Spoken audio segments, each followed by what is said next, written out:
Oke,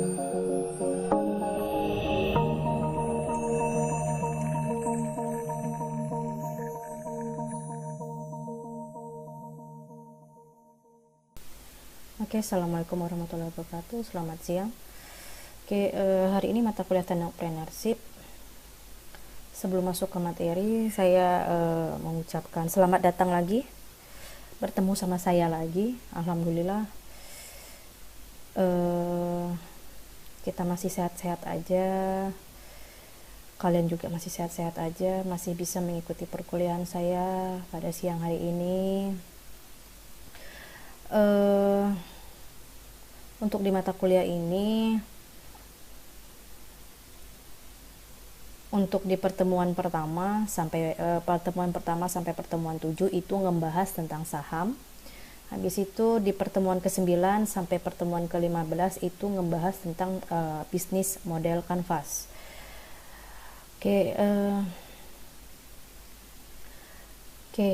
Hari ini membahas tentang mata kuliah Technopreneurship dengan tema Revolusi Industri 4.0.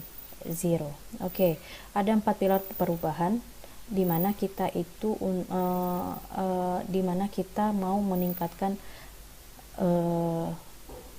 pendapatan ekonomi, di mana kita juga bisa mendorong inovasi, di mana bisa mendorong inovasi ekonominya. Terus habis itu meningkatkan daya saing, meningkatkan inovasi, terus memenuhi harapan orang, terus bagaimana kita itu membangun perekonomian, ya. Terus habis itu bagaimana kita juga meningkatkan daya saing dan meningkatkan publikasi internasional. Kayak model kita dosen, kayak model kita di STIMIK Atmaluhur, di ISB Atmaluhur itu gimana sih cara kita itu meningkatkan daya saing kampus kita. Nah, salah satunya untuk dosen, karena kita dosen ya, gimana cara meningkatkan publikasi internasional sehingga kampus itu, ISB Atmaluhur itu dikenal oleh banyak orang gitu. Next itu ngebahas tentang revolusi industri. Mungkin kalian bingung kok masuk revolusi industri 4.0. Di 1800 itu revolusi industri yang pertama menemukan uap pendorong munculnya kapal uap, kereta api, dan lain-lain. Nah, untuk yang kedua penemuan listrik. Untuk yang revolusi kedua itu tahun 1900. Terus penemuan listrik dan assembly line yang meningkatkan produksi barang. Untuk yang di revolusi ketiga itu pada tahun 2000 inovasi teknologi informasi komersial atau pembuatan komputer, laptop.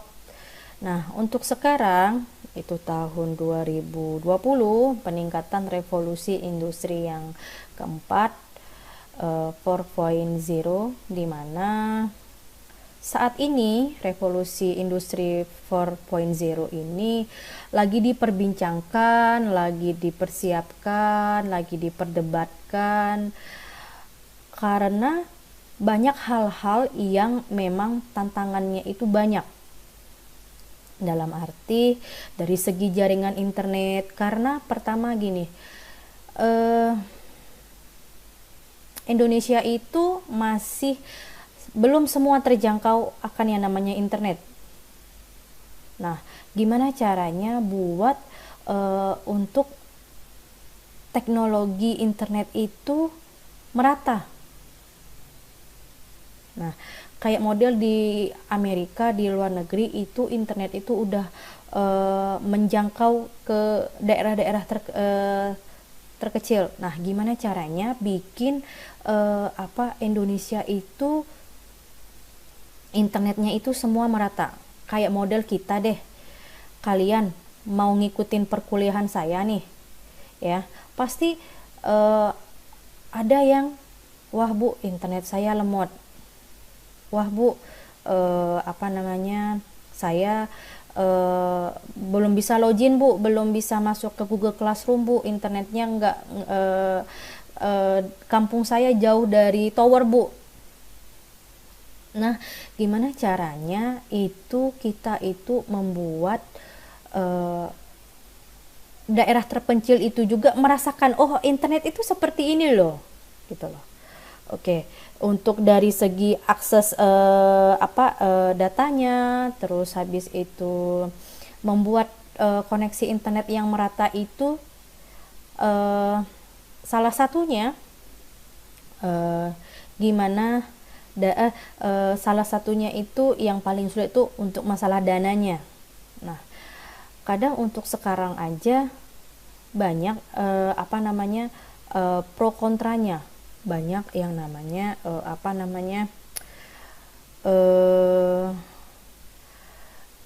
daerah terpencil itu kadang belum merasakan, oh pengguna internet itu seperti apa sih, gitu loh. Kadang di saat lagi pandemi begini aja, kita aja belum merasakan nih internet yang cukup itu seperti apa, penggunaannya bagaimana gitu, yang tepat. Oke, gimana sih caranya? Kadang gini, pernah nggak terfikirkan dengan kalian di daerah terpencil, tapi kita ini sudah menerapkan revolusi industri 4.0 yang memang internet di Indonesia ini masih agak kurang. Nah, dengan adanya revolusi industri 4.0 ini, kegiatan manufaktur terintegrasinya, untuk teknologi wirelessnya, big datanya itu semoga semakin merata untuk di Indonesia. Kadang setiap revolusi itu dia ada pro dan kontranya, dari segi ekonomi, dari segi politik dan budaya pasti ya kalau itu. Oke, dampak era revolusi revolusi industri 4.0, di mana penerapannya itu enggak lagi memperdayakan tenaga manusia karena semua itu udah otomatisasi. Oke. Nah,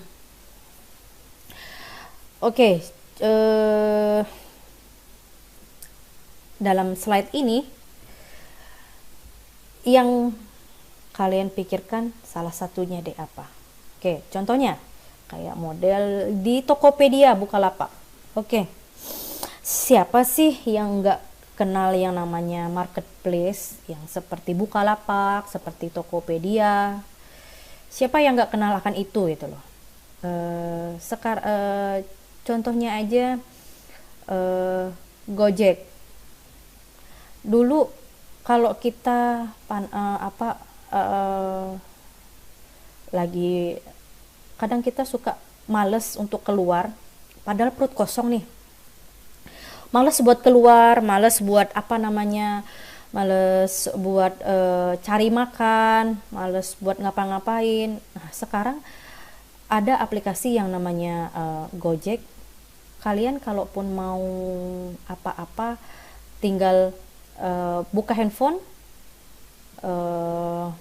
pilih aplikasinya, cari aplikasi Gojek, pilih makanan, 15 menit, 30 menit makanan itu datang. Nah, itu yang dinamakan ekonomi dunia saat ini seperti itu. Karena yang gimana sih buat yang sesuatu yang enggak yang kita tiba-tiba jadi mager, males, tiba-tiba kita menjadi pakai aplikasi ini aja deh, bisa apa namanya, pesen makan tanpa harus datang, tanpa harus panas-panasan, tanpa harus ngantri, tanpa harus apa namanya, hujan-hujanan. Nah, sama juga dengan kayak model di marketplace, contohnya Bukalapak, Shopee, Tokopedia. Kadang kita untuk ke pasar aja males banget, belum lagi panas, belum lagi bayar parkirnya. Kadang contohnya kayak model saya aja deh, beli sesuatu itu kadang mending ya enaknya pakai Tokopedia aja deh, pakai Bukalapak aja deh, nggak pusing. Paling saya cuma tinggal tunggu berapa hari, udah nanti barangnya sampai, nggak pusing-pusing. Karena dimana saat waktu contohnya juga kayak modal saya juga mau cari sesuatu barang di pasar juga, pertama harus ya ngorbanin waktu saya, sedangkan saya aja kerja dari Senin sampai Jumat, untuk pergi ke pasar itu aja, mencari sesuatu itu aja kadang butuh waktu khusus gitu loh. Kadang ada pekerjaan yang memang kadang-kadang saya yang memang nggak bisa saya tinggalin gitu. Nah, di saat ini kayak model Bukalapak, Tokopedia, Shopee itu sangat banget membantu gitu loh. Terus habis itu saat ini tuh gimana sih nerapin apa namanya, yang offline itu jadi online. Gimana sih kita apa namanya, menjual barang itu, membeli barang harus trusted banget, harus bisa yang dipercayai.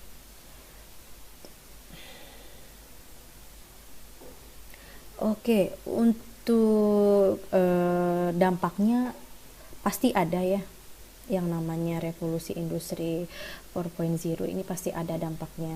Salah satunya ancamannya secara global, era digitalisasi akan menghilang sekitar 1 sampai 1,5 miliar pekerjaan, karena semua itu udah nggak pakai lagi tenaga manusia, udah pakainya tenaga mesin semua. Peluangnya yang seperti ini, terus peluangnya seperti era digitalisasi berpotensi memberikan peningkatan net tenaga kerja hingga 21 juta pekerjaan baru pada tahun 2025. Terus apa namanya, memang makanya itu tadi kayak tadi saya bilang, menerapkan, ketika Indonesia menerapkan revolusi industri 4.0 ini memang ada pro dan kontranya, karena semua itu sudah digantikan oleh mesin ya, itu ancamannya. Oke, salah satunya ya namanya di era industri seperti ini semua serba ya online. Terus nih kayak tadi saya bilang, transformasinya yang toko kelontong, yang toko-toko kelontong itu sekarang bisa ditemuin di Shopee, isinya di Tokopedia, di Bukalapak, kayak model ojek sama ojek online, Gojek, Grab, Uber. Contohnya gini loh, kadang dulu saya pernah naik ojek di Jakarta, kadang tuh agak takut gitu loh. Takut tuh dalam arti, wah ini orang gak dikenal sama saya, tiba-tiba nanti bawa ke daerah pelosok, aduh ngeri gak ya gitu loh. Karena pertama kita nggak tahu orang ini, kita nggak tahu siapa dia, latar belakangnya, terus orang ini memang baikkah atau tidak. Nah, dengan adanya Gojek, Grab, Uber itu istilahnya, oh mereka terdaftar di suatu perusahaan. Ketika kita mempunyai kendala atau kita merasa dirugikan, otomatis kita bakal melapor ke pihak Gojek atau Grab, yang nanti mereka akan menindaklanjuti dari yang namanya keluhan kita. Oke, terus tantangan skill di industri masa depan. Nih, coba kalian lihat dari 1 2 3 4 5 6 7 8 9, dari 9 skill ini yang paling besar apa? Iya, salah satunya kompleks problem solving, di mana kemampuan untuk memecahkan masalah yang asing dan belum diketahui solusinya di dalam dunia nyata itu, gimana caranya kita menemukan sesuatu solusi yang nggak pernah kita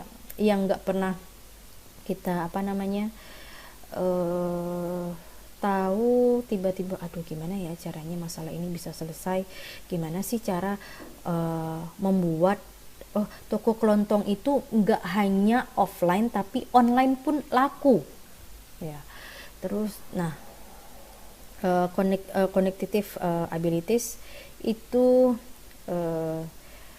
dari segi visualnya, logikanya, matematikanya, sistem skillnya, kemampuan untuk mempertimbangkan, bagaimana kalau sistem ini dibuat, contohnya kayak model Gojek, gimana sih sistem ini dibuat dan dijalankan, gimana dari segi harga, dari segi pendapat orang di sekitar, gimana ketika udah pakai sistem ini, tantangannya apa, terus ada ini nggak, ada kendala nggak gitu.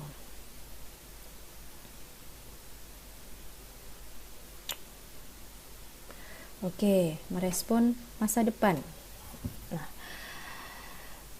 Strategi menghadapi era digital, bagaimana merespon masa depan. Satu, itu ada 5, komitmen peningkatan investasi di pengembangan digital skills, selalu mencoba menerapkan prototipe teknologi baru, karena ada teknologi baru, dicoba, learn by doing, dicoba lagi, belajar lagi, coba lagi, belajar lagi. Terus yang ketiga, menggali bentuk kolaborasi baru bagi model sertifikasi atau pendidik dalam ranah peningkatan digital skill. Nah, kayak model kalian nih, lulus sarjana komputer, iya.